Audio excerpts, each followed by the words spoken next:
Common English Bible, Book of Judges, Chapter 1. The tribes and their military conflicts.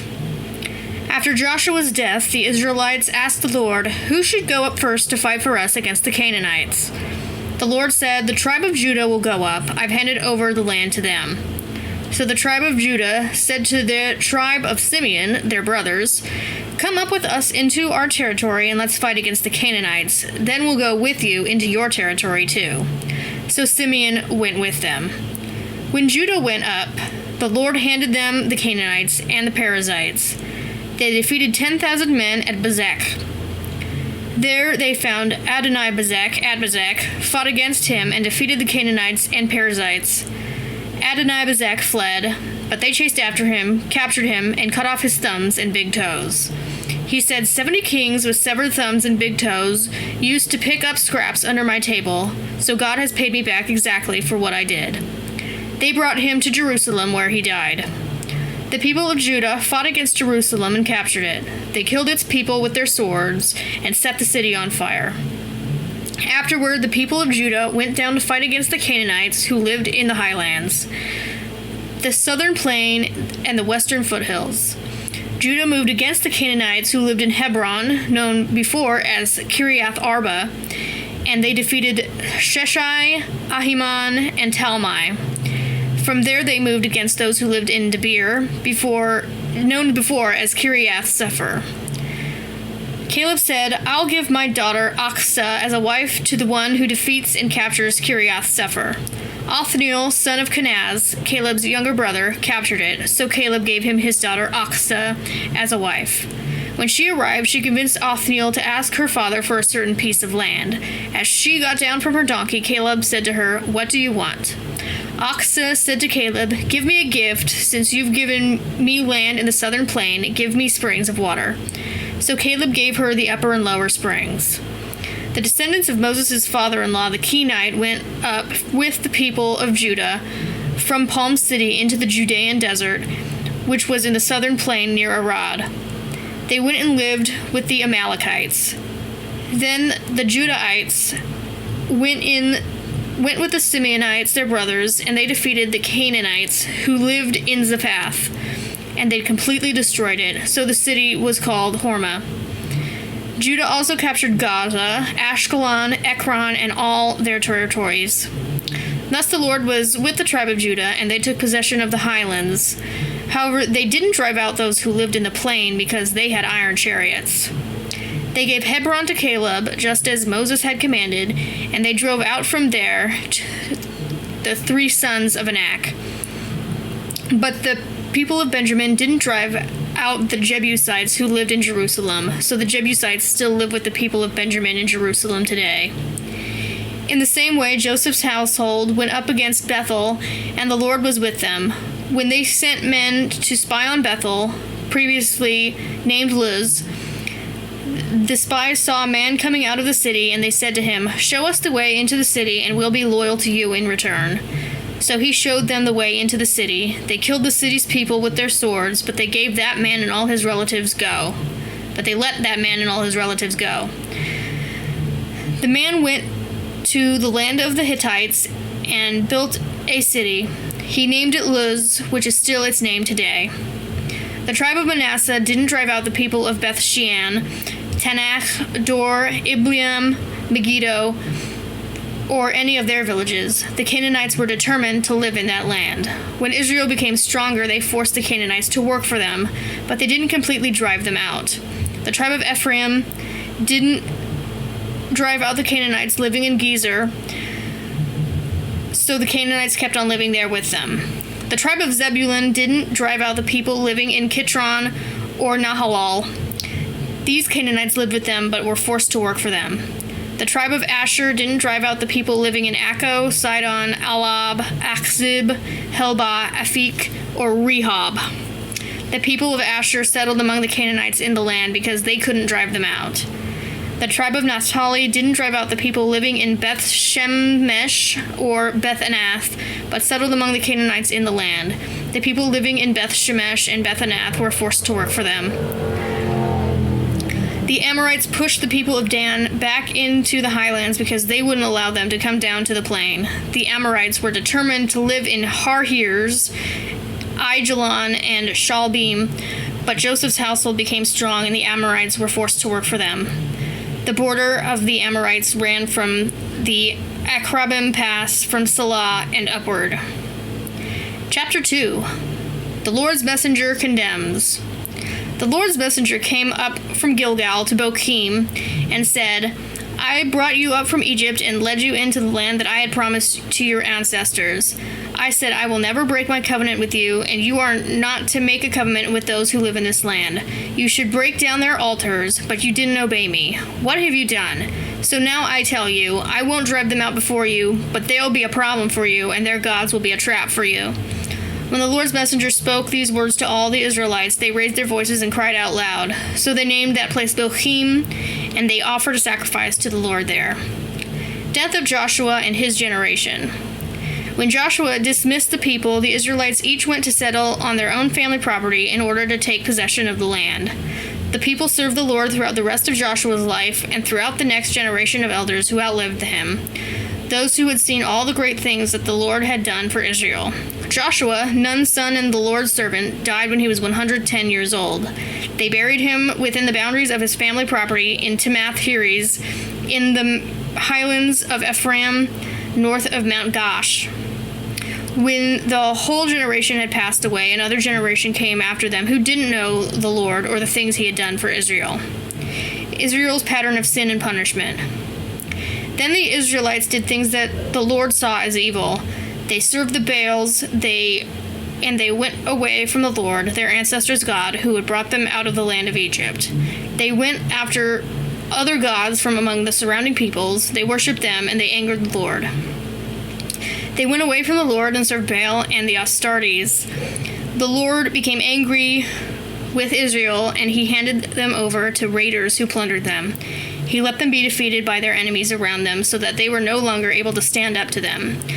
Whenever the Israelites marched out, the Lord's power worked against them, just as the Lord had warned them, and they were very distressed. Then the Lord raised up leaders to rescue them from the power of these raiders. But they wouldn't even obey their own leaders because they were unfaithful, following other gods and worshiping them. They quickly deviated from the way of their ancestors, who had obeyed the Lord's commands, and didn't follow their example. The Lord was moved by Israel's groaning under those who oppressed and crushed them, so the Lord would raise up leaders for them, and the Lord would be with the leader, and he would rescue Israel from the power of their enemies as long as that leader lived.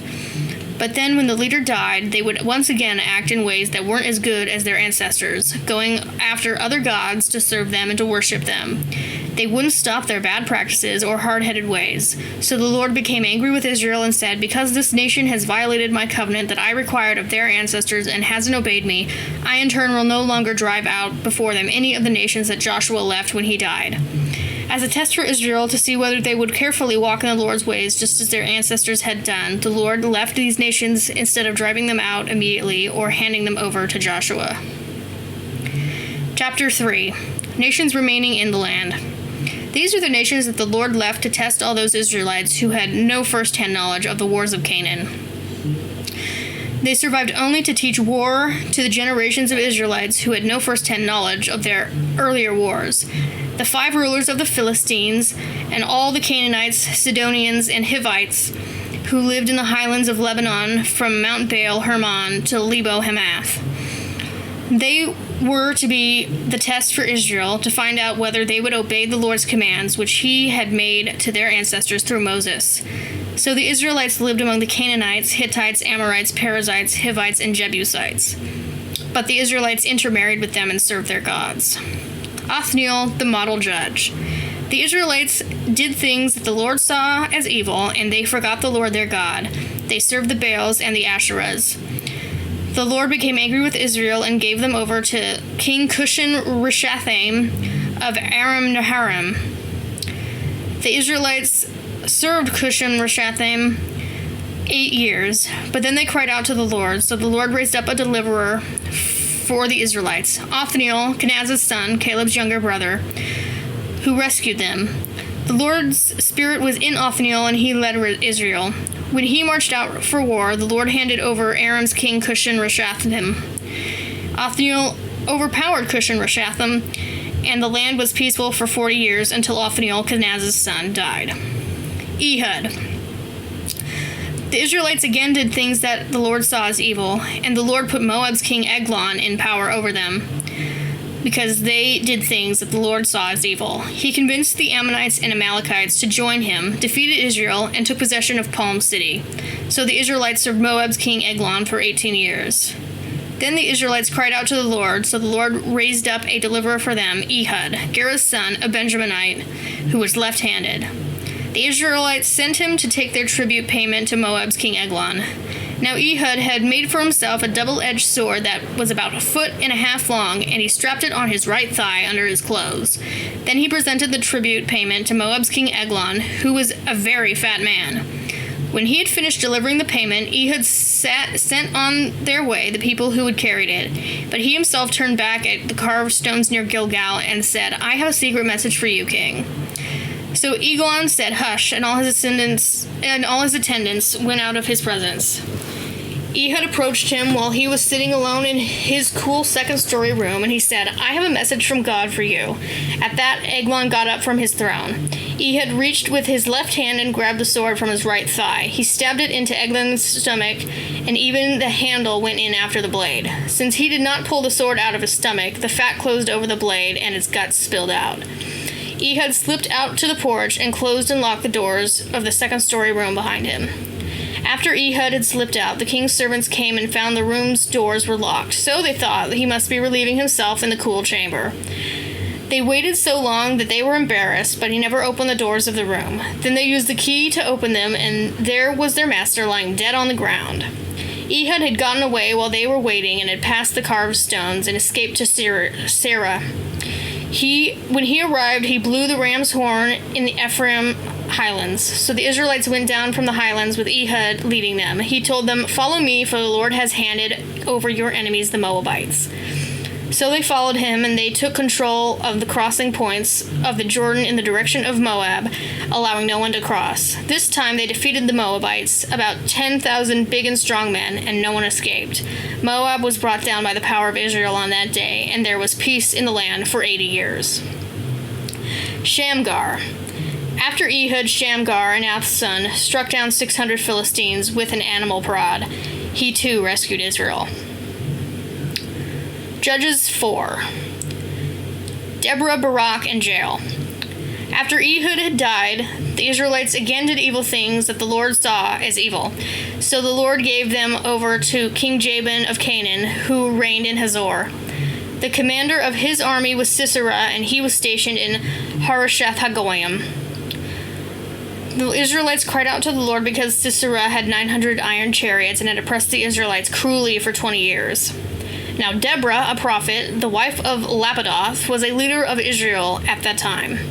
She would sit under Deborah's palm tree between Ramah and Bethel in the Ephraim highlands, and the Israelites would come to her to settle disputes. She sent word to Barak, Abinoam's son, from Kadesh in Naphtali, and said to him, "Hasn't the Lord Israel's God issued you a command? Go and assemble at Mount Tabor, taking 10,000 men from the people of Naphtali and Zebulun with you.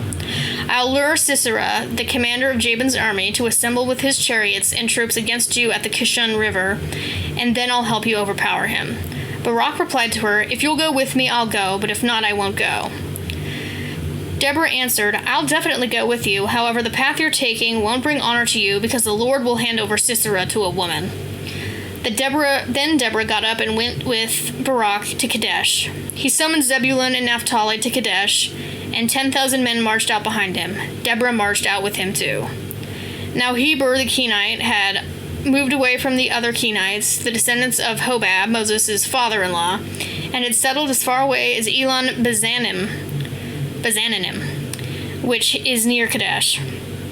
When it was reported to Sisera that Barak, Abinoam's son, had marched up to Mount Tabor, Sisera summoned all of his 900 iron chariots and all of the soldiers who were with him from Harosheth-Hagoyim to the Kishon River.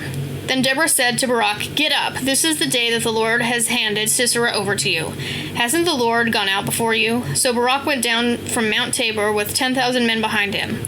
The Lord threw Sisera and all the chariots and army into a panic before Barak. Sisera himself got down from his chariot and fled on foot. Barak pursued the chariots and the army all the way back to Harosheth Hagoyim, killing Sisera's entire army with the sword. No one survived. Meanwhile, Sisera had fled on foot to the tent of Jael, the wife of Heber the Kenite, because there was peace between Hazor's king Jabin and the family of Heber the Kenite. Jael went out to meet Sisera and said to him, "Come in, sir, come in here, don't be afraid." So he went with her into the tent, and she hid him under a blanket. Sisera said to her, "Please give me a little water to drink, I'm thirsty." So she opened a jug of milk, gave him a drink, and hid him again. Then he said to her, "Stand at the entrance to the tent, that way if someone comes and asks you, 'Is there a man here?' you can say no." But Jael, Heber's wife, picked up a tent stake and a hammer. While Sisera was sound asleep from exhaustion, she tiptoed to him. She drove the stake through his head and down into the ground, and he died. Just then Barak arrived after chasing Sisera. Jael went out to meet him and said, "Come and I'll show you the man you're after." So he went in with her, and there was Sisera lying dead, with the stake through his head. So on that day, God brought down Canaan's king Jabin before the Israelites, and the power of the Israelites grew greater and greater over Canaan's king Jabin until they defeated him completely. Chapter 5. Deborah's Song. At that time, Deborah and Barak, Abinoam's son, sang, "When hair is long in Israel, when people willingly offer themselves, bless the Lord. Hear, kings, listen, rulers. I to the Lord I will sing. I will make my music to the Lord, Israel's God. Lord, when you set out from Seir, when you marched out from Edom's fields, the land shook, the sky poured down, the clouds poured down water, the mountains quaked before the Lord, the one from Sinai, before the Lord, the God of Israel. In the days of Shamgar, Anath's son, in the days of Jael, caravans ceased. Those traveling by road kept to the back roads. Villagers disappeared. They disappeared in Israel until you, Deborah, arose as mother of Israel. When they chose new gods, then war came to the city gates. Yet there wasn't a shield or spear to be seen among 40,000 in Israel. My heart is with Israel's commanders who willingly offer themselves among the people. Bless the Lord. You who ride white donkeys, who sit on saddle blankets, who walk along the road, tell of it. To the sound of instruments at the watering places, there they repeat the Lord's victories, his villagers' victories in Israel. Then the Lord's people march down to the city gates. Wake up, Deborah. Wake up, sing a song. Arise, Barak. Capture your prisoners, Abinoam's son. Then those who remained marched down against royalty. The Lord's people marched down against warriors. From Ephraim they set out into the valley. After you, Benjamin, with your people. From Machir, commanders marched down, and from Zebulun, those carrying the official staff. The leaders of Issachar came along with Deborah. Issachar was attached to Barak, and they sent in to the valley behind them. Among the clans of Reuben, there was deep soul searching. Why did you stay back among the sheep pens, listening to the music for the flocks? For the clans of Reuben, there was deep soul searching. Gilead stayed on the other side of the Jordan, and Dan, why did he remain with the ships? Asher stayed by the seacoast, camping at his harbors. Zebulun is a people that readily risk death. Naphtali, too, in the high countryside. Kings came and made war. The kings of Canaan fought at Tanakh with Megiddo's waters, but they captured no spoils of silver. The stars fought from the sky. From their orbits they fought against Sisera. The Kishon River swept them away, and the advancing river, the Kishon River. March on, my life, with might. Then the horses' hooves pounded with the galloping of their stallions. Curse Meroz, says the Lord's messenger. Curse its inhabitants bitterly, because they didn't come to the Lord's aid against the warriors. May Jael be blessed above all women. May the wife of Heber the Kenite be blessed among all tent-dwelling women. He asked for water, and she provided milk. She presented him cream in a majestic bowl. She reached out her hand for the stake, her strong hand for the worker's hammer. She struck Sisera, she crushed his head, she shattered and pierced his skull. At her feet he sank, fell, and lay flat. At her feet he sank, he fell. Where he sank, there he fell, dead. Through the window she watched. Sisera's mother looked longingly through the lattice. Why is his chariot taking so long to come? Why are the hoofbeats of his chariot horses delayed? Her wisest attendants answer, "Indeed." She replies to herself, "Wouldn't they be finding and dividing the loot? A girl or two for each warrior, loot of colored cloths for Sisera, loot of colored embroidered cloths. 2 colored embroidered cloths as loot for every neck. May all your enemies perish like this, Lord. But may your allies be like the sun, rising in its strength." And the land was peaceful for 40 years.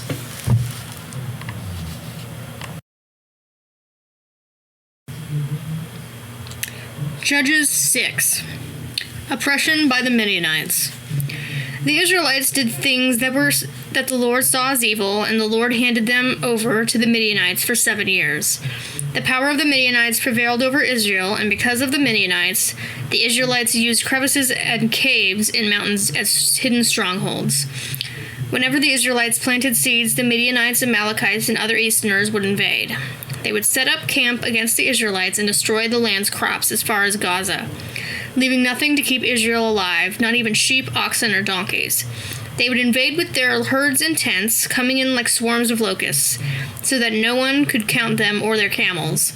They came into the land to destroy it, so Israel became very weak on account of Midian, and the Israelites cried out to the Lord.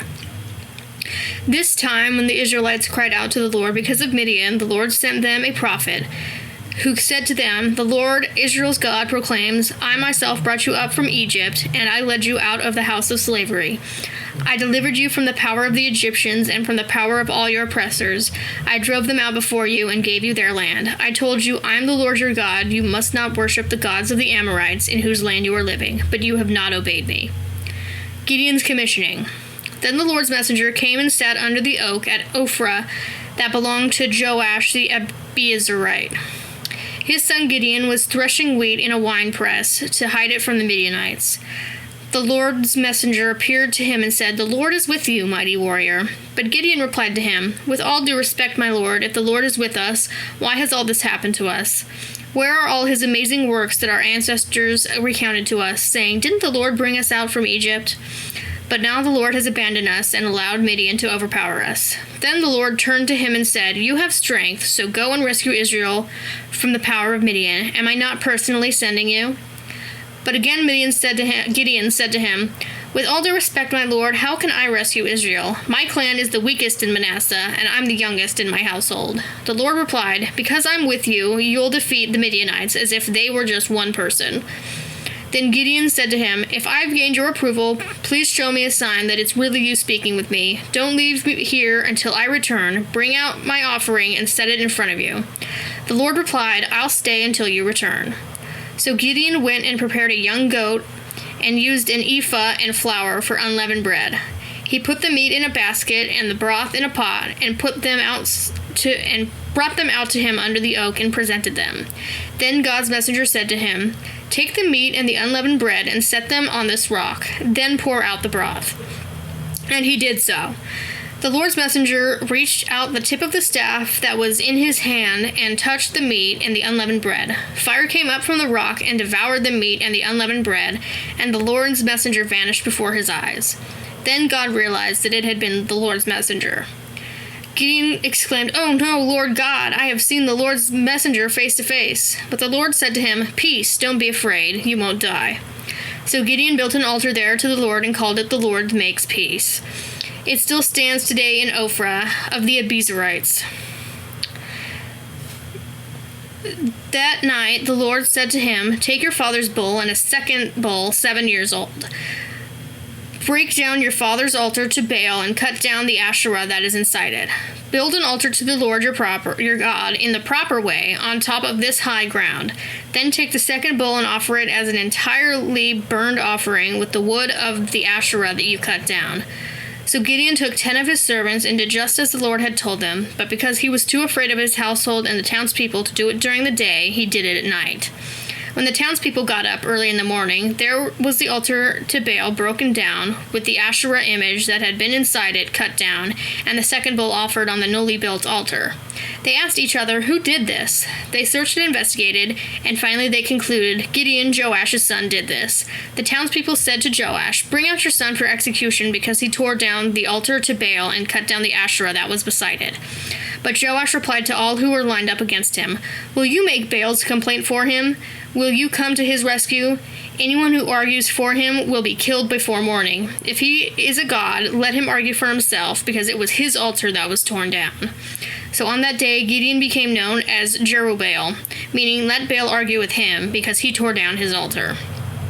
Gideon seeks a sign. Sometime later, all the Midianites, Amalekites, and other Easterners joined together, came over, and set up camp in the Jezreel Valley.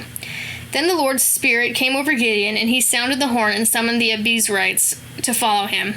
He sent messengers into all of Manasseh, and they were also summoned to follow him. Then he sent messengers into Asher, Zebulun, and Naphtali, and they marched up to meet them. But then Gideon said to God, "To see if you really intend to rescue Israel through me as you have declared, I'm now putting a wool fleece on the threshing floor. If there is dew only on the fleece, but all the ground is dry, then I'll know that you are going to rescue Israel through me as you have declared." And that is what happened. When he got up early the next morning and squeezed the fleece, he wrung out enough dew from the fleece to fill a bowl with water. Then Gideon said to God, "Don't be angry with me, but let me speak just one more time. Please let me make just one more test with the fleece. Now let only the fleece be dry and the dew be on all the ground." And God did so that night. Only the fleece was dry, but there was dew all on the ground. Chapter 7. Battle with Midian. Then Jerubbaal, that is Gideon, and all of the people with him rose early and set up camp beside the Harod spring. Midian's camp was north of theirs in the valley by the Moreh hill. The Lord said to Gideon, "You have too many people on your side. If I were to hand Midian over to them, the Israelites might claim credit for themselves rather than for me, thinking we've saved ourselves. So now announce in the people's hearing, anyone who is afraid or unsteady may return home from Gideon's mountain." And at this, 22,000 people went home, and 10,000 were left. The Lord said to Gideon, "There are still too many people. Take them down to the water, and I will weed them out for you. Whenever I tell you, this one will go with you, he should go with you. But whenever I tell you, this one won't go with you, he should not go." So we took the people down to the water, and the Lord said to Gideon, "Set aside those who lap the water with their tongues as a dog laps from those who bend down on their knees to drink." The number of people who lapped was 300, and all the rest of the people bent down on their knees to drink water with their hands to their mouths. Then the Lord said to Gideon, "With the 300 men who lapped, I will rescue you and hand over the Midianites to you. Let everyone else go home." So the people gathered their supplies and trumpets, and Gideon sent all the Israelites home, but kept the 300. Now Midian's camp was below Gideon in the valley. That night the Lord said to him, "Get up and attack the camp, because I've handed it over to you. But if you're afraid to attack, go down to the camp and with your servant Purah, and you'll hear what they are saying. May you then get the courage to attack the camp." So he went down with his servant Purah to the outpost of the armies that were in the camp. The Midianites, Amalekites, and other Easterners were spread across the valley like a swarm of locusts. Their camels were too many to count, like the grains of sand on the seashore. Just when Gideon arrived, there was a man telling his friend about a dream. He said, "Get this. I had a dream that a loaf of barley bread was rolling into the Midianite camp. It came to the tent and hit it, and the tent collapsed. In fact, it rolled the tent over and upside down, so it fell flat." His friend replied, "Can this be anything other than the sword of the Israelite Gideon, Joash's son? God has handed over Midian and its entire camp to him." When Gideon heard the telling of the dream and its meaning, he worshipped. Then he returned to the Israelite camp and said, "Get up, the Lord has handed over the Midianite camp to you." He divided the 300 men into 3 units and equipped every man with a trumpet and an empty jar, with a torch inside each jar. "Now watch me," he ordered them, "and do what I do.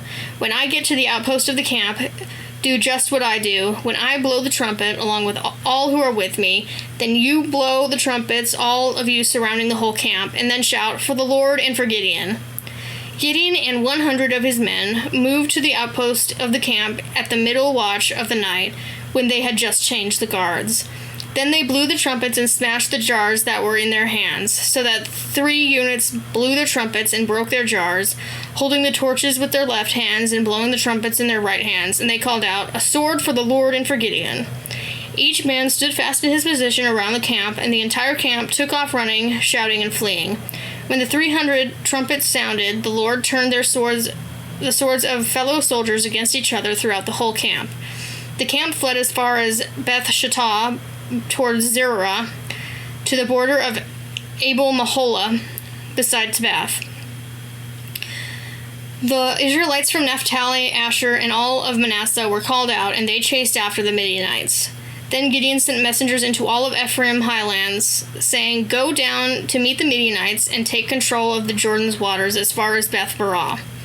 So all the Ephraimite men were called out, and they took control of the Jordan's waters as far as Beth Barah. They also captured 2 Midianite officers, Oreb and Zeb. They killed Oreb at Oreb's rock and killed Zeb at Zeb's winepress. Then they went out on chasing the Midianites, and they brought the heads of Oreb and Zeb to Gideon on the other side of the Jordan.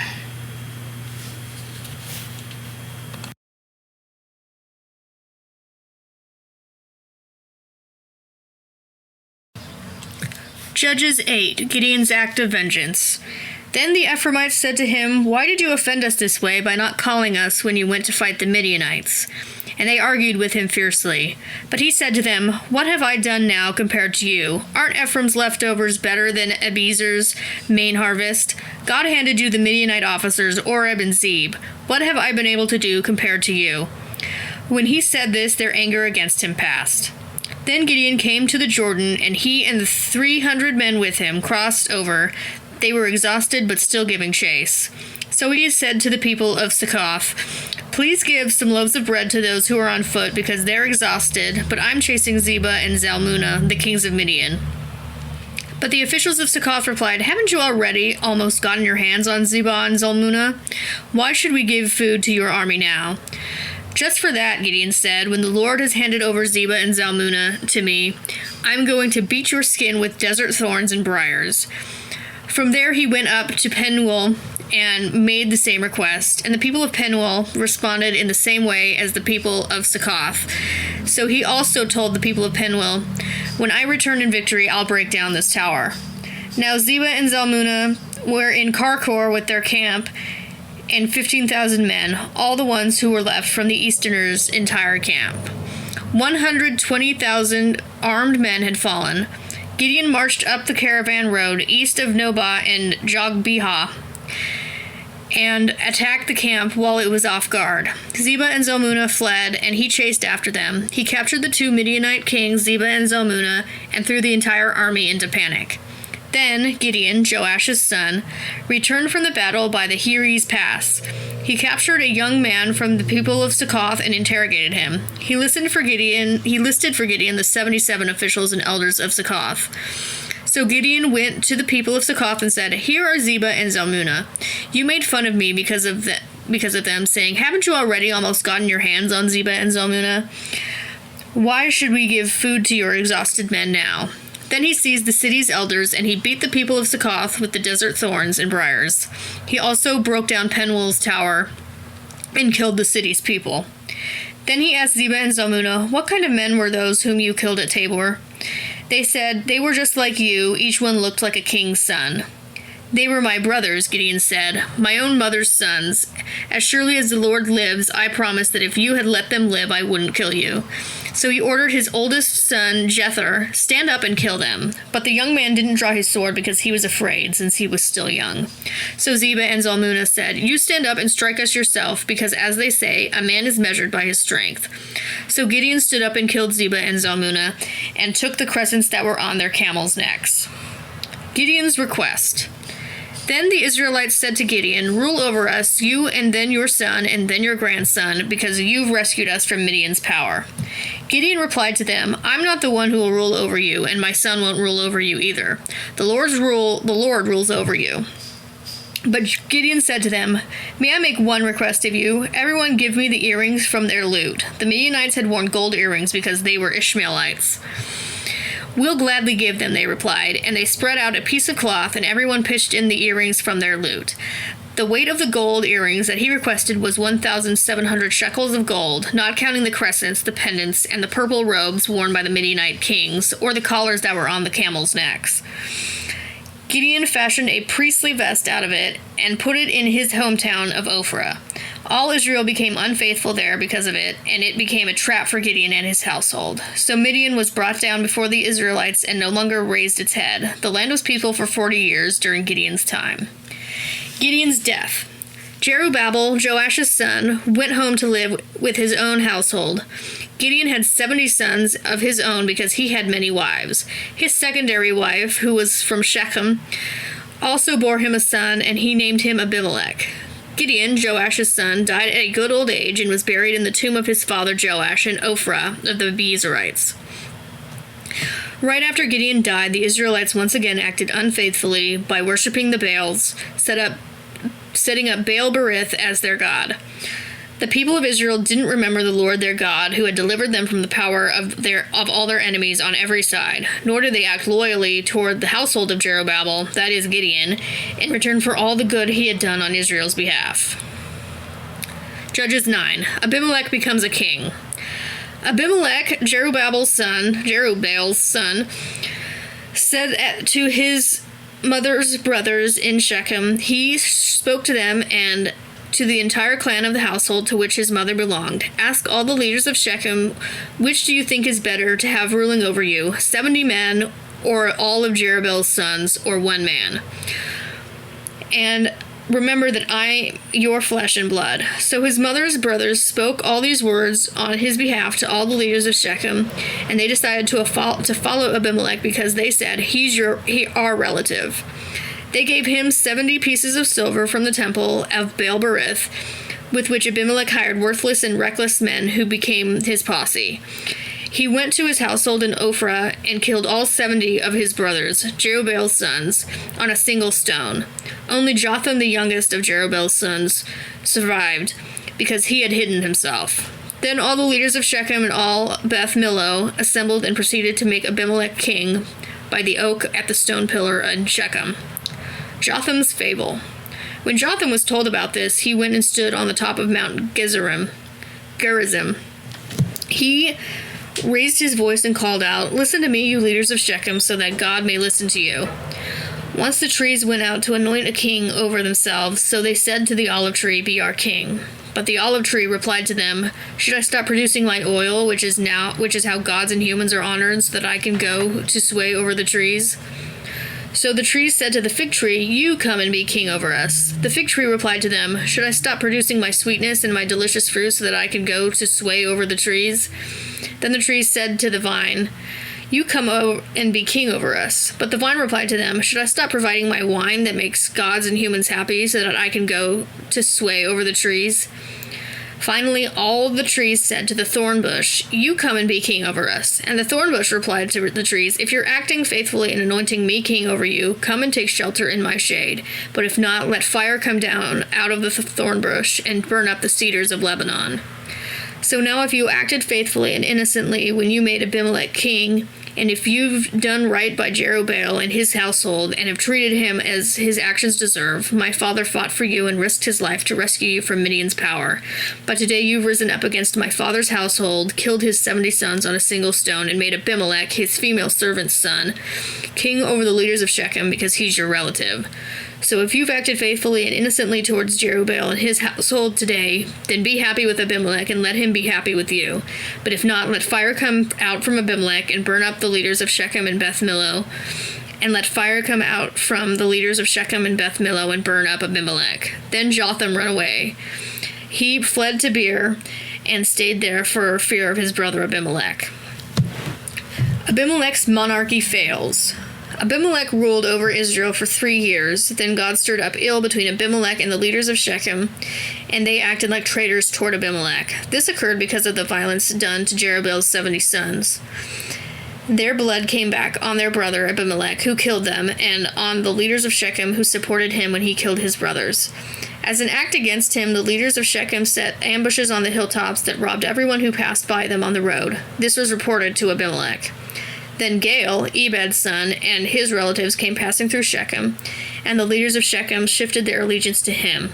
They went out into the field, cut off clusters from their vineyards, trampled them out, and had a celebration. They entered their god's temple and ate, drank, and made fun of Abimelech. Gaal, Ebed's son, said, "Who is Abimelech, and who are we of Shechem that we ought to serve him? Didn't this son of Jerubbaal and his deputy Zebul once serve the men of Hamor, Shechem's father? Why should we of all people serve him? If only this people were under my command, I would push Abimelech aside. I would tell Abimelech, build up your army and march out for battle." When Zebul, the city's ruler, heard the words of Gaal, Ebed's son, he became angry. He sent messengers to Abimelech and Arumah, saying, "Watch out, Gaal, Ebed's son, and his relatives have come to Shechem and are stirring up the city against you.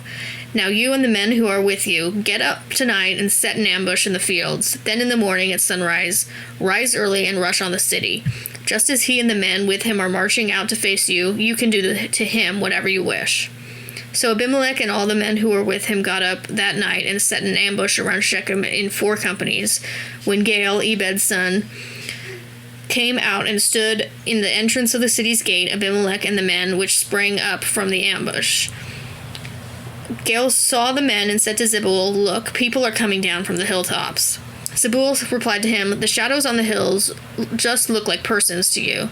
But Gaal spoke up again, "Look, people are coming down from Tabor Erez, and 1 company is coming from the direction of Elon Meonim."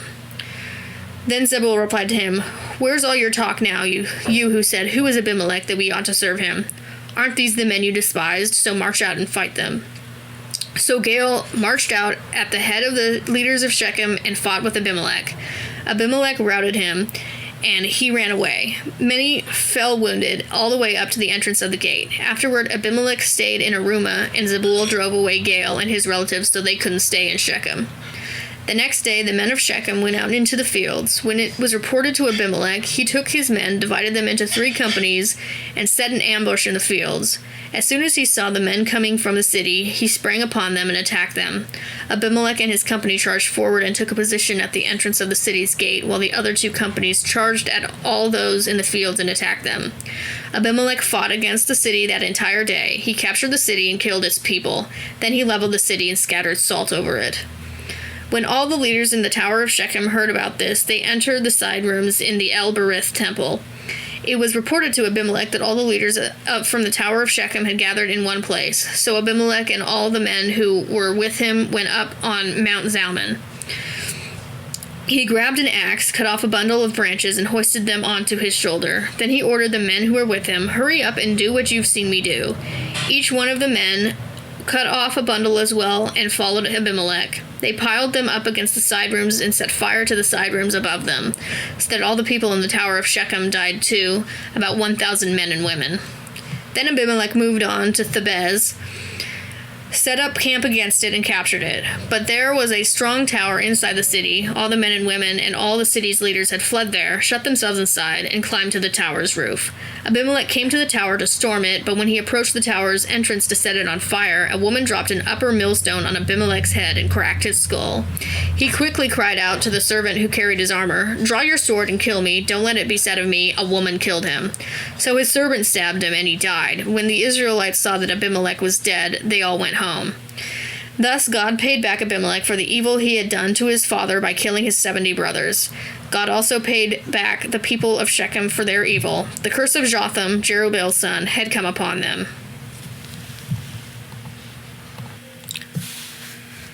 Judges 10.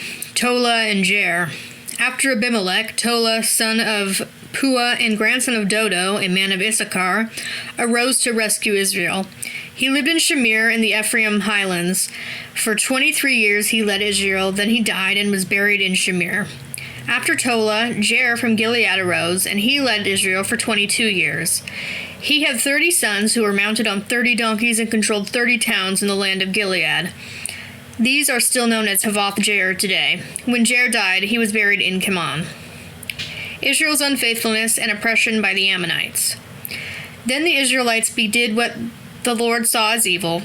They served the Baals and the Astartes, and as well as the gods of Aram, Sidon, Moab, the Ammonites, and the Philistines. They went away from the Lord and didn't serve him.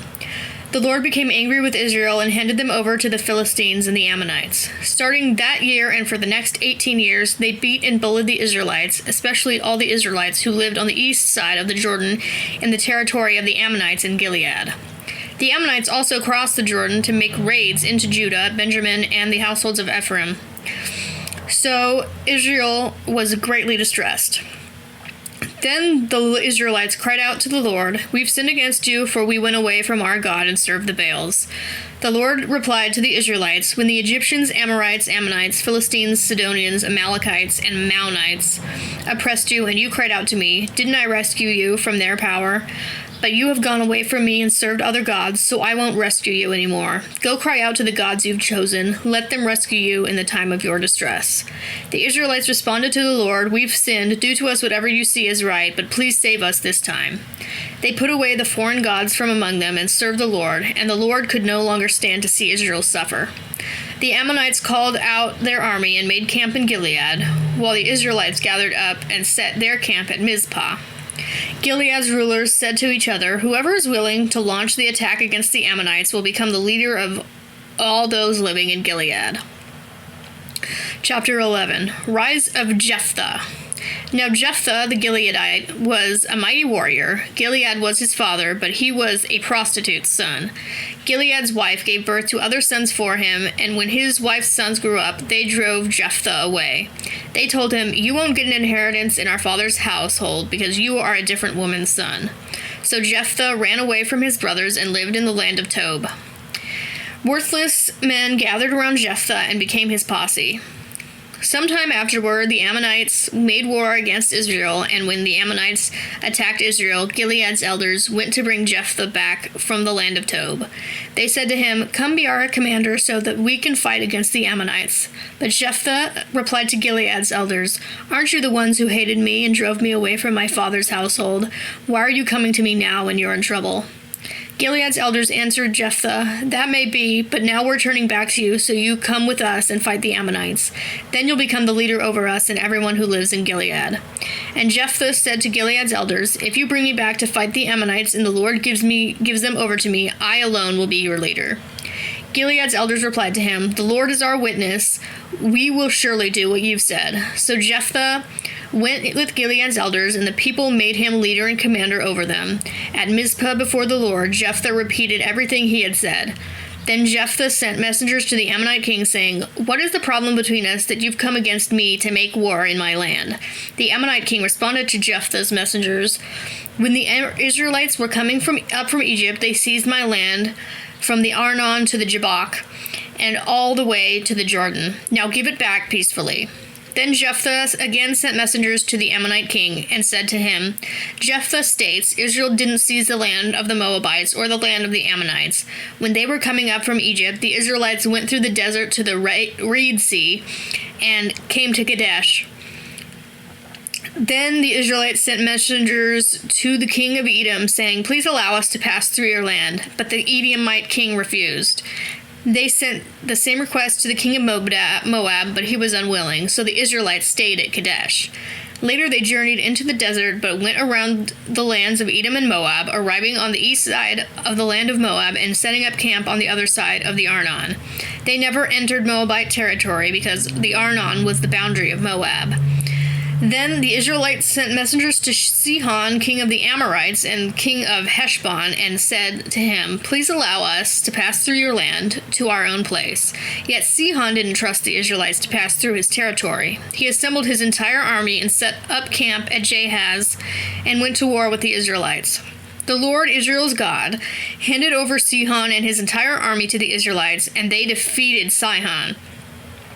So the Israelites took possession of all the land of the Amorites who were living in that area. They took possession of all the Amorite territory from the Arnon to the Jabbok and from the desert to the Jordan. So now that the Lord Israel's God has driven out the Amorites from before his people Israel, will you take possession of their land? Shouldn't you possess what Shemosh your God has given you to possess? And shouldn't we possess everything that the Lord our God has given us to possess?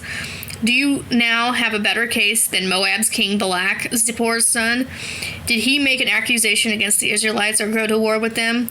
Why didn't you take back this territory while the Israelites lived in Heshbon and its villages, in Aroer and its villages, and in all the towns along the branches of the Arnon for 300 years? I haven't sinned against you, but you're doing me wrong by making war against me. Let the Lord, who is the judge, decide today between the Israelites and the Ammonites." But the Ammonite king refused to listen to the message that Jephthah had sent him. Jephthah's promise.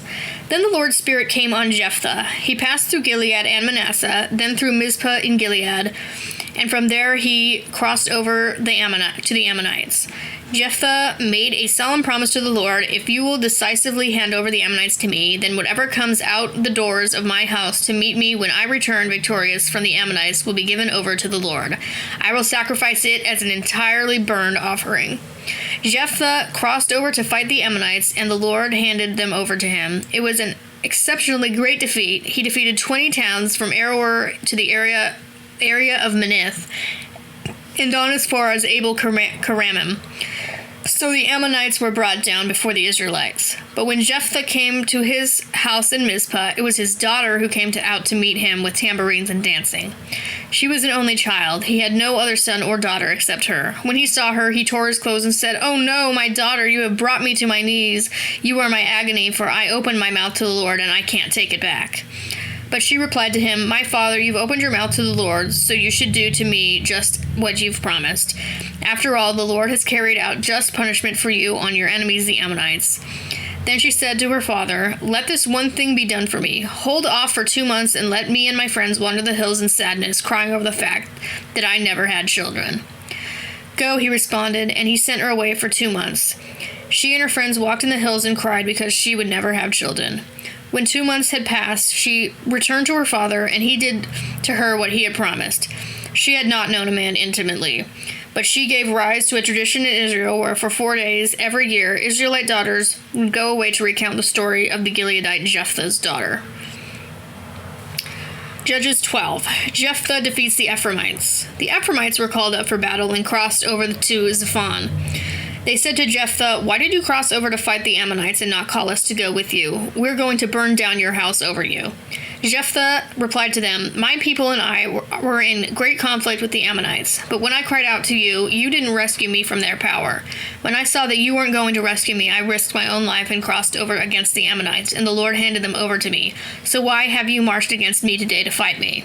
So Jephthah gathered all the men of Gilead and fought the Ephraimites. The Gileadites defeated the Ephraimites because they had said, "You are fugitives from Ephraim.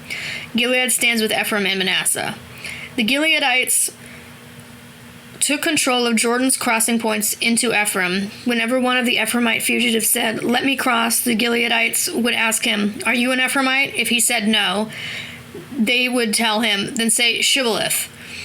But he would say Sibboleth, because he couldn't pronounce it correctly. So they would seize him and kill him at the Jordan's crossing points. 42,000 of the Ephraimites fell at that time.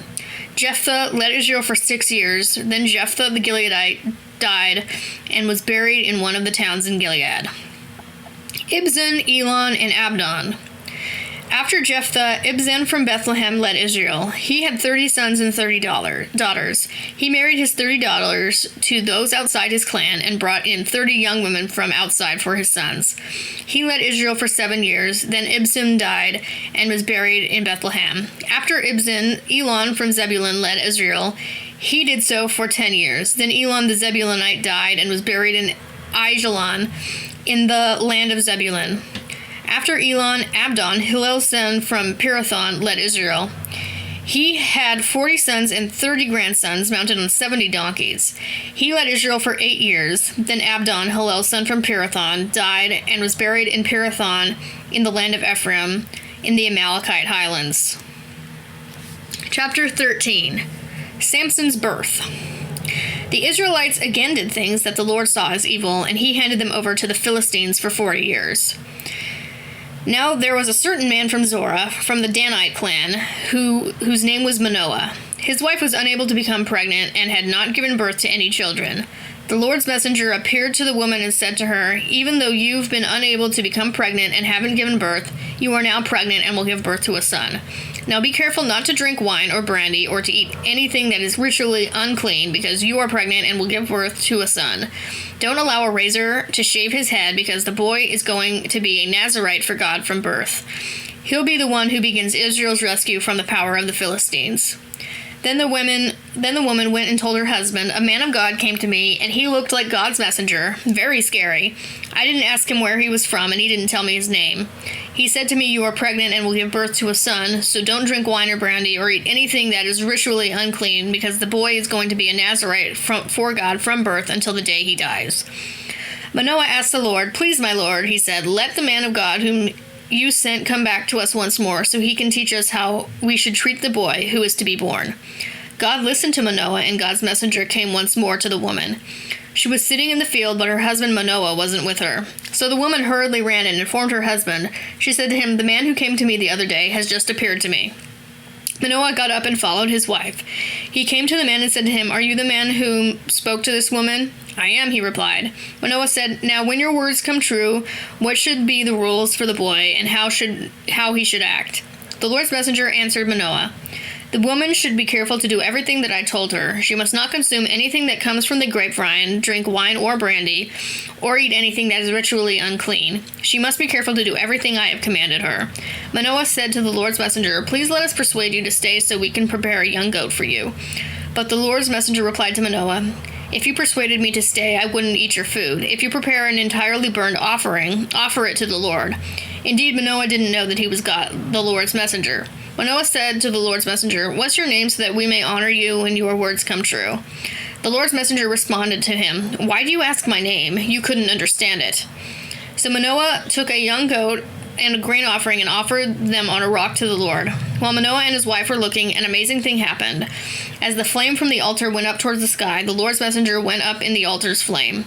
When Manoah and his wife saw this, they fell face down on the ground. The Lord's messenger didn't reappear to Manoah or his wife, and Manoah then realized that it had been the Lord's messenger.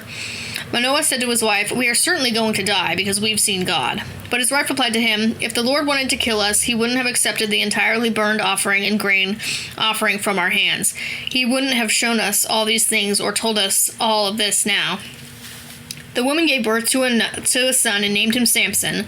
The boy grew up, and the Lord blessed him. The Lord's Spirit began to move him when he was in Mahaneh-dan, between Zorah and Eshtaol.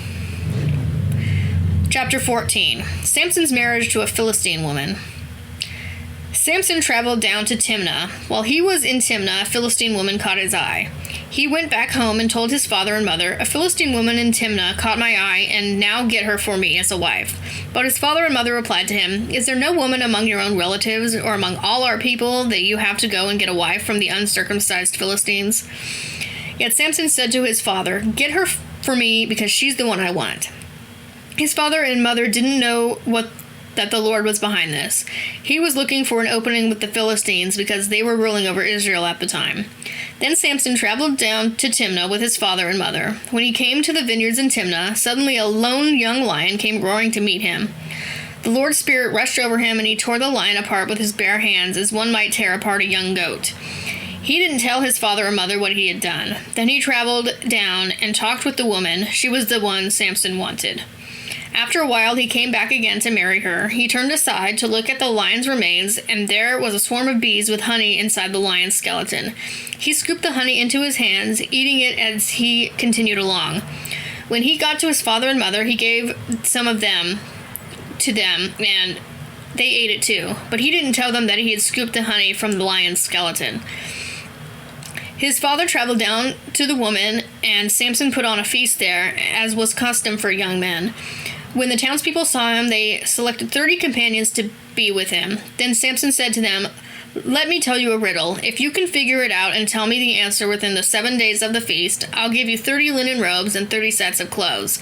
But if you can't tell me the answer, then it's you who have to give me 30 linen robes and 30 sets of clothes." So they replied to him, "Tell your riddle, let's hear it." He said to them, "Out of the eater there came something to eat, out of the strong there came something sweet. For 3 days they couldn't tell the answer to the riddle. On the 4th day they said to Samson's wife, "Seduce your husband so he'll tell us the answer to the riddle, or else we'll set fire to you and your household. Were we invited here just to become poor?" So Samson's wife cried on his shoulder and said, "You hate me, you don't love me, you told a riddle to my people and didn't tell me the answer." He replied to her, "Look, I haven't even told the answer to my father and mother. Why should I tell it to you?" But she cried on his shoulder for the rest of the 7 days of the feast. Finally, on the 7th day, he told her the answer, for she had nagged him. And she told her people the answer to the riddle. So on the 7th day, before the sun set, the townspeople said to him, "What's sweeter than honey? What's stronger than a lion?" He replied to them, "If you hadn't plowed with my heifer, you wouldn't have figured out my riddle." Then the Lord's Spirit rushed over him, and he went down to Ashkelon. He killed 30 of their men, stripped them of their gear, and gave the sets of clothes to the ones who had told the answer to the riddle. In anger, he went back up to his father's household, and Samson's wife married one of those who had been his companions. Samson attacks the Philistines, chapter 15. Later on, at the time of the wheat harvest, Samson went to visit his wife, bringing along a young goat. He said, "Let me go into my wife's bedroom." But her father wouldn't allow him to go in. Her father said, "I was so sure that you had completely rejected her that I gave her in marriage to one of your companions. Don't you think her younger sister is even better? Let her be your wife instead." Samson replied, "No one can blame me now for being ready to bring down trouble on the Philistines." Then Samson went and caught 300 foxes. He took torches, turned the fox's tail to tail, and put the torch between each of their tails. He lit the torches and released the foxes into the Philistines' grain fields. So he burned the stacked grain, standing grain, vineyards, and olive orchards. The Philistines inquired, "Who did this?" So it was reported, "Samson the Timnite's son-in-law did it, because his father-in-law gave his wife in marriage to one of his companions." So the Philistines went up and burned her and her father to death. Samson then responded to them, "If this is how you act, then I won't stop until I get revenge on you." He struck them hard, taking their legs right from under them. Then he traveled down and stayed in a cave in the rock at Edom. The Philistines marched up, made camp in Judah, and released their forces on Lehi. The people of Judah asked, "Why have you marched up against us?" "We've marched up to take Samson prisoner," they replied, "and to do to him just what he did to us." So 3,000 people from Judah traveled down to the cave in the rock at Edom and said to Samson, "Don't you realize that the Philistines rule over us? What have you done to us?" He told them, "I did to them what they did to me." Then the people of Judah said to him, "We've come down to take you prisoner so we can turn you over to the Philistines." Samson responded to them, "Just promise that you won't attack me yourselves." "We won't," they said to him. We'll only take you prisoner so we can turn you over to him. We won't kill you." Then they tied him up with 2 new ropes and brought him up from the rock. When Samson arrived at Lehi, the Philistines met him and came out shouting. The Lord's Spirit rushed over him. The ropes on his arms became like burned up linen, and the ties melted right off his hands. He found a donkey's fresh jawbone, picked it up, and used it to attack 1,000 men. Samson said, "With a donkey's jawbone, stack on stacks. With a donkey's jawbone, I've killed 1,000 men." When he finished speaking, he tossed away the jawbone, so that the place became known as Ramath-Lehi. Now Samson was very thirsty, so he called out to the Lord, "You are the one who allowed this great victory to be accomplished by your servant's hands. Am I now going to die of thirst and fall into the hands of the uncircumcised?" So God split open the hollow rock at Lehi, and water flowed out of it. When Samson drank, his energy returned, and he was recharged. Thus that place is still called by the name En-Hakkore in Lehi today. Samson led Israel for 20 years during the time of the Philistines. Judges 16, Samson and the prostitute. One day Samson traveled to Gaza. While there, he saw a prostitute and had sex with her. The word spread among the people of Gaza, "Samson has come here." So they circled around and waited in ambush for him all night at the city gate. They kept quiet all night long, thinking, "We'll kill him at the first light in the morning." But Samson slept only half the night. He got up in the middle of the night, grabbed the doors of the city gate and the 2 gate posts, and pulled them up with the bar still across them. He put them on his shoulders and carried them up to the top of the hill that is beside Hebron. Samson and Delilah. Sometime after this, in the Sorek Valley, Samson fell in love with a woman whose name was Delilah. The rulers of the Philistines confronted her and said to her, "Seduce him and find out what gives him such great strength, and what we can do to overpower him, so that we can tie him up and make him weak. Then we'll each pay you 1,100 pieces of silver." So Delilah said to Samson, "Please tell me what gives you such strength and how you can be tied up and made weak." Samson replied to her, "If someone ties me up with 7 fresh bowstrings that aren't dried out, I'll become weak. I'll be like any other person." So the rulers of the Philistines brought her 7 fresh bowstrings that weren't dried out, and she tied him up with them. While an ambush was awaiting her signal in an inner room, she called out to him, "Samson, the Philistines are on you." And he snapped the bowstrings like a thread of fiber snaps when it touches a flame, so the secret of his strength remained unknown. Then Delilah said to Samson, "You made a fool of me and lied to me. Now please tell me how you can really be tied up." He replied to her, "If someone ties me with new ropes that haven't been used for work, I'll become weak. I'll be like any other person." So Delilah took new ropes and tied him up with them. Then she called out to Samson, "Samson, the Philistines are on you." Once again, an ambush was waiting in an inner room, yet he snapped them from his arms like thread. And Delilah said to Samson, "Up to now you've made a fool out of me and lied to me. Tell me how you can be tied up."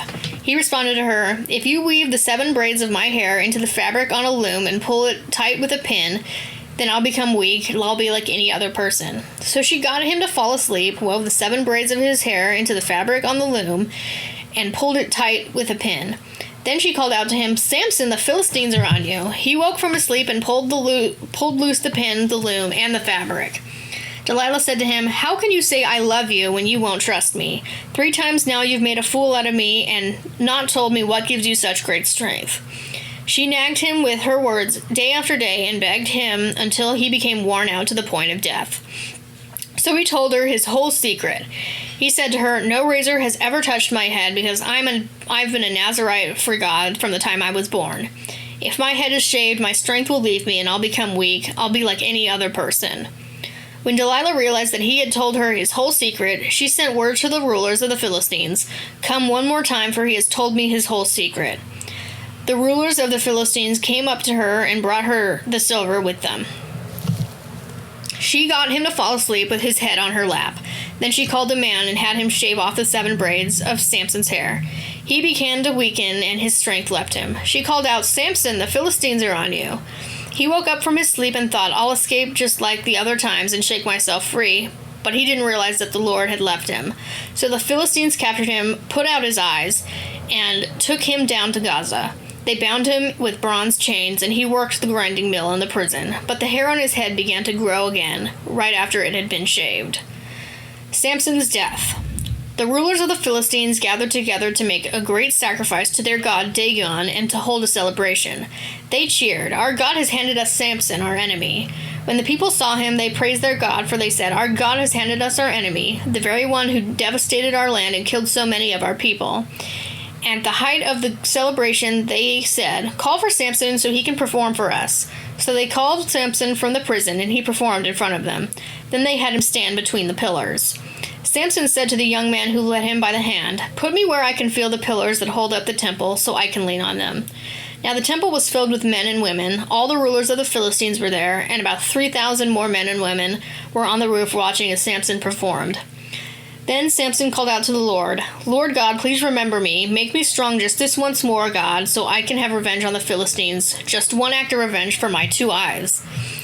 Samson grabbed the 2 central pillars that held up the temple. He leaned against one with his right hand and the other with his left. And Samson said, "Let me die with the Philistines." He strained with all his might, and the temple collapsed on the rulers and all the people who were in it. So it turned out that he killed more people in his death than he did during his life.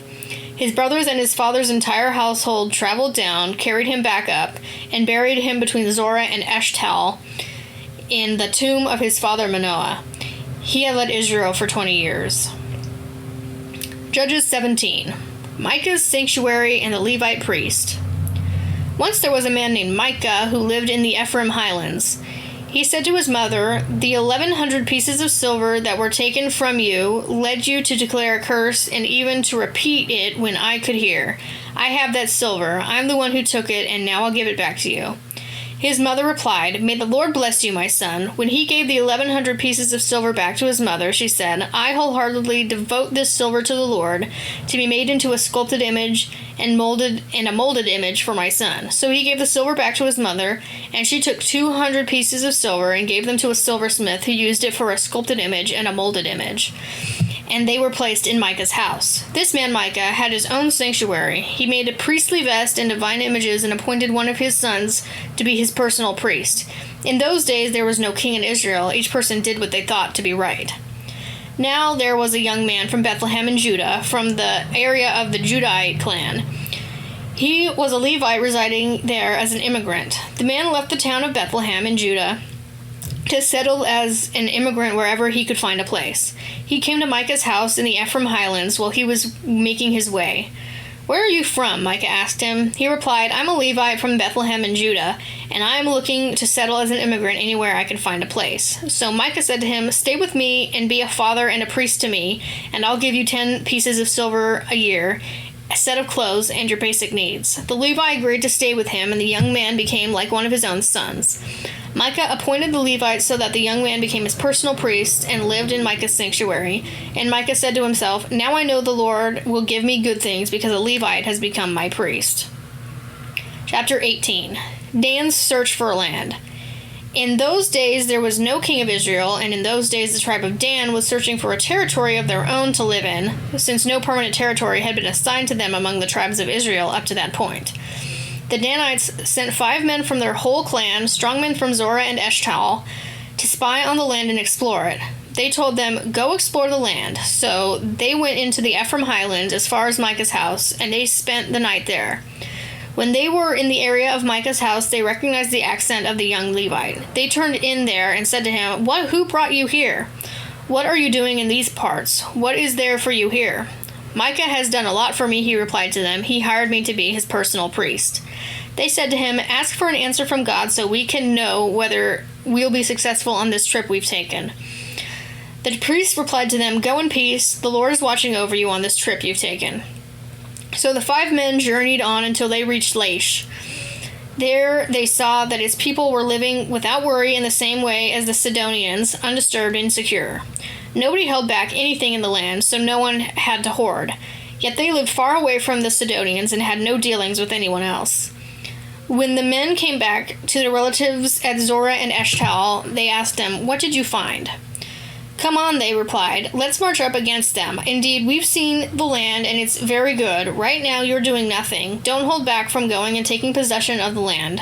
When you arrive, you'll come upon a secure people in a wide open land, because God has given to you a place where nothing on earth is lacking."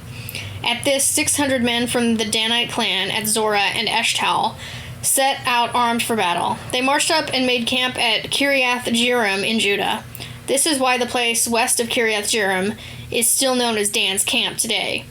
From there they crossed into the Ephraim highlands and came to Micah's house. Dan acquires a Levitical priest. Then the 5 men who had gone to spy on the land around Laish reported to their relatives, "Did you know that there is a priestly vest, divine images, and a sculpted image and a molded image in these buildings? Now think about what you should do." So they turned in there and went to the young Levite's house in Micah's compound and greeted him. While the 600 Danites armed for battle stood at the entrance of the gate, the 5 men who had gone to spy on the land moved up, went inside, and took the sculpted image, the priestly vest, the divine images, and the molded image. The priest was standing at the entrance of the gate with the 600 men armed for battle when these 5 entered Micah's sanctuary and took the sculpted image, the priestly vest, the divine images, and the molded image. The priest said to them, "What are you doing?" "Shut up," they said to him. "Put your hand over your mouth. Come with us and be a father and a priest for us. Would you rather be a priest for one man's household or a priest for a tribe and a clan in Israel?" The priest was convinced, so he took the priestly vest, the divine images, then the sculpted image, and went along with the people. They headed back on their way, but they put the children, the livestock, and the prized possessions in front of them. After they had gone a good distance away from Micah's house, the men who were in the houses around Micah's home were summoned for battle and caught up to the Danites. They called out to the Danites, who turned around and said to Micah, "Why have you summoned men for battle?" Micah replied, "You've taken my gods that I made and the priest and have gone off. What do I have left? How can you ask me what is wrong?" But the Danites said to him, "Don't raise your voice with us, or else hot-headed men will attack you, and you and your household will lose your lives." Then the Danites went on their way. When Micah realized that they were too strong for him, he turned around and went home. The Danites take possession of Laish. The Danites took along the things that Micah had made, as well as the priest who had been with him, and came to Laish, to a people who were undisturbed and secure. They killed the people and burned down the city. No one was there to rescue them because the city was far away from Sidon and had no dealings with anyone else. It was in the Beth Rehob valley. They rebuilt the city and settled in it. They renamed the city Dan after their ancestor Dan, who had been one of Israel's sons. But in fact, the original name of the city was Laish. The Danites set up the sculpted image for themselves, and Jonathan, son of Gershom and grandson of Moses, and his sons, became priests for the Danite tribe until the land went into exile. They kept for themselves the sculpted image that Micah had made throughout the whole time that God's sanctuary was in Shiloh. Chapter 19. A Levite, a woman, and her father. In those days, when there was no king in Israel, there was a certain Levite living as an immigrant in the far corners of the Ephraim highlands. He married a secondary wife from Bethlehem in Judah.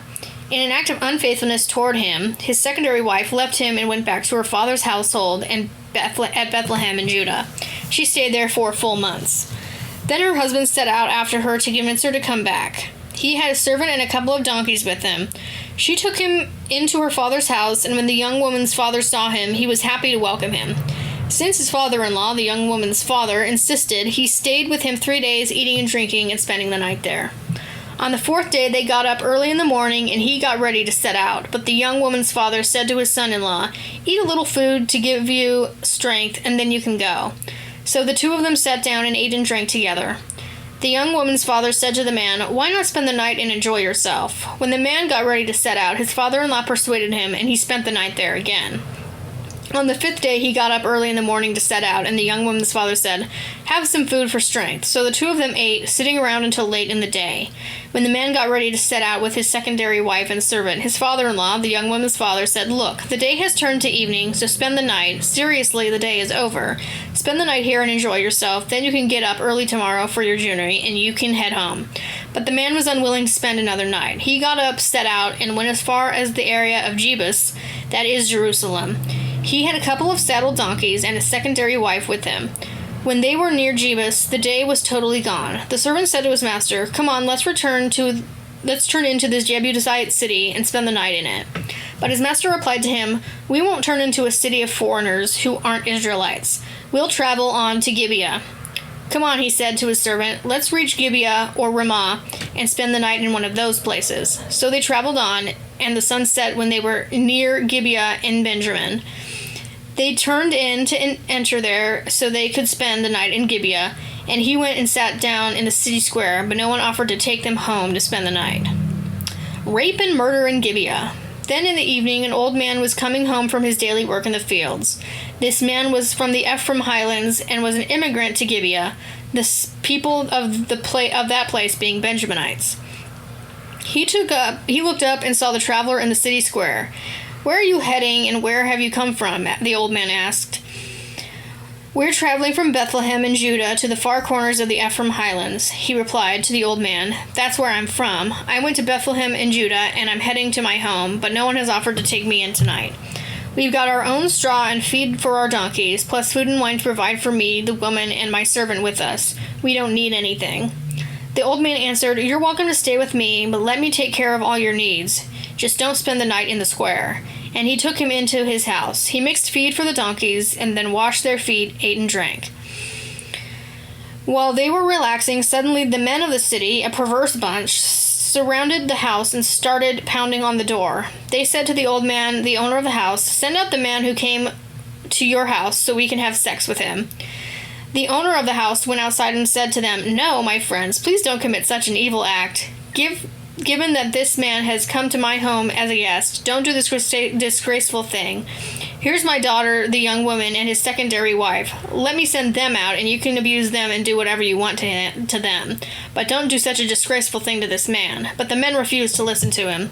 So the Levite grabbed his secondary wife and sent her outside to them. They raped her and abused her all night long until morning. They finally let her go as dawn was breaking. At daybreak, the woman came and collapsed at the door of the man's house where her husband was staying, where she lay until it was daylight. When her husband got up in the morning, he opened the doors of the house and went outside to set out on his journey, and there was a second wife lying at the entrance of the house, with her hands clutching the doorframe. "Get up," he said to her, "let's go." But there was no response. So he laid her across the donkey, and the man set out for home. When he got home, he picked up a knife, took his secondary wife, and chopped her limb by limb into 12 pieces, then sent them into all areas of Israel. Everyone who saw it said, "Here, has such a thing ever happened or been since the time when the Israelites came up from the land of Egypt until today?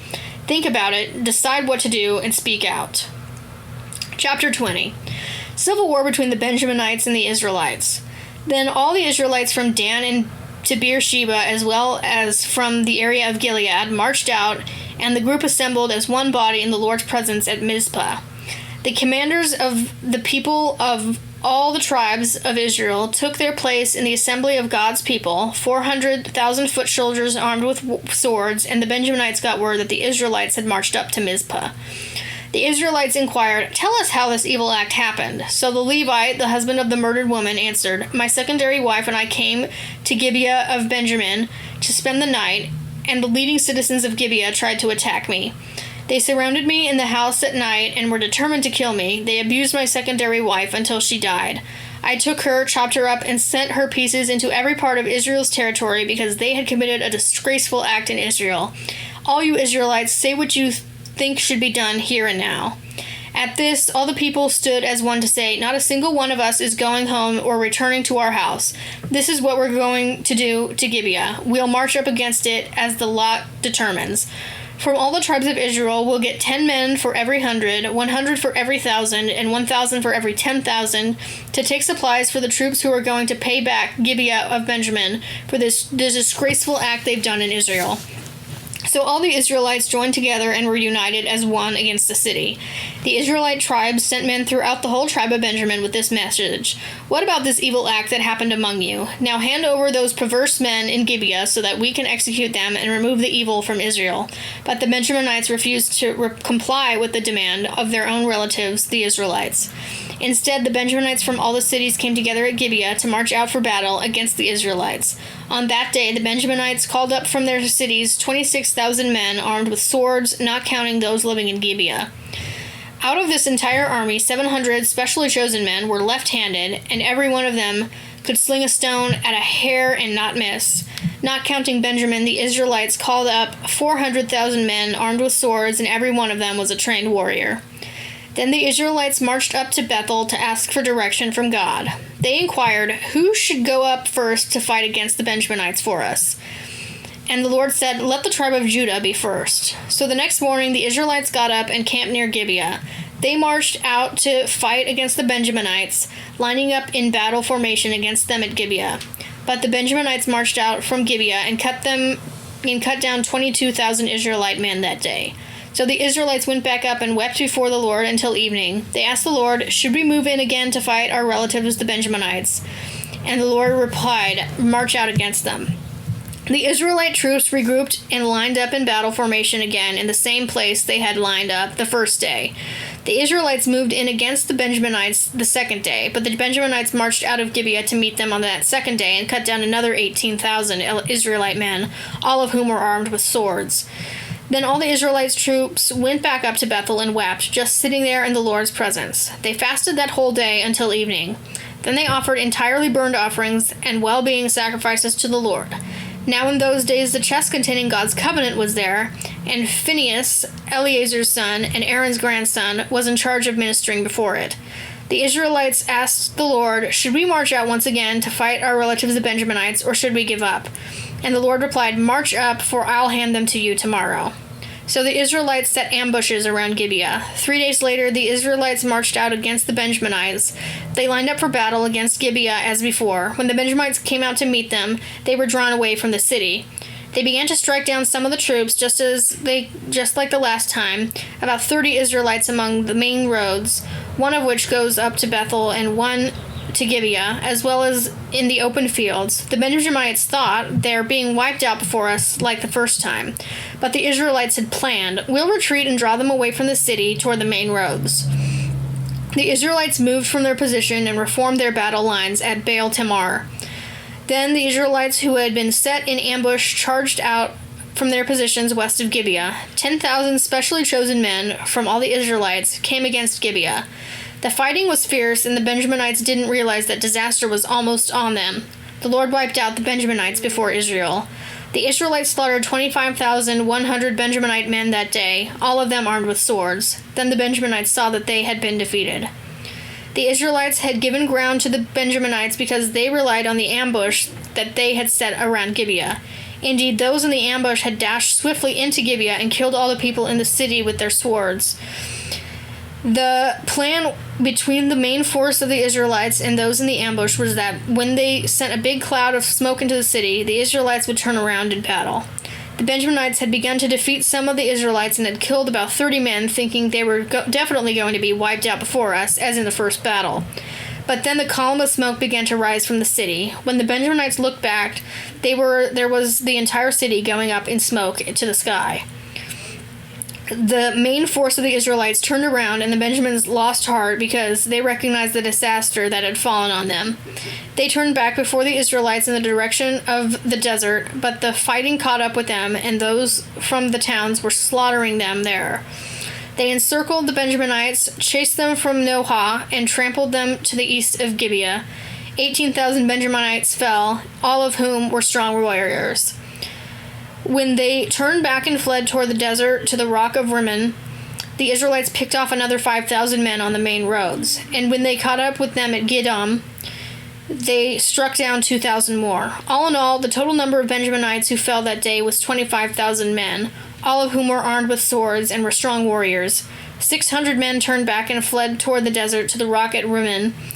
They stayed at the rock of Rimmon for 4 months, but the Israelites turned their attention to the rest of the Benjaminites and massacred them entirely. The city, the people, even the animals, and everything else they found. They also burned down every city they came across.